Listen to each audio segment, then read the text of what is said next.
Chapter 11: George W. Bush's Quest for Realignment. Throughout the election, Bush appealed to conservatives through promises of a $1.3 trillion tax cut, Democrats portraying himself as the ultimate family man, and Christians by supporting school prayer. Bush enacted two major tax cuts in 2001 and 2003. The 2001 tax cut was the largest in U.S. history. However, there are many different beliefs about the tax cut. He also enacted the No Child Left Behind Act, which increased federal subsidies to schools by about $11 billion and required standardized testing. On the surface, welfare reform looked very successful. However, it had many downsides. In 2002, legislation required that TANF be reauthorized. Republicans wanted to defund it, and Democrats wanted to maintain it or increase the funding. Due to the differences in opinions and fighting, when TANF was reauthorized, little changes and improvement were made. On September 11, 2001, two hijacked planes crashed into the Twin Towers of the World Trade Center.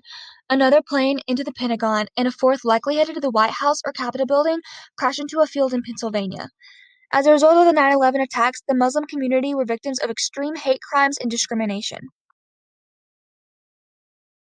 As a result of the 9/11 attacks, Bush declared a war on terror, and it became his main focus.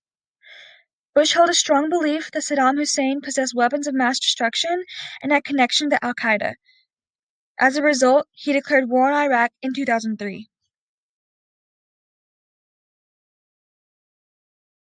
The United States had never committed a large amount of resources and efforts toward aiding developing countries. The U.S. only gave about 0.1% of its GDP to developing countries. Because of the absence of strong public health care and institution, diseases like typhoid fever, malaria, and AIDS overwhelmed many developing countries. Like in his first election, Bush focused on tax cuts. He also increased the military funding and spending.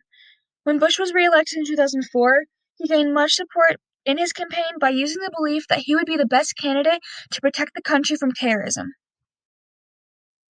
In August of 2005, Hurricane Katrina, one of the most destructive natural disasters in the United States history, hit the Gulf Coast.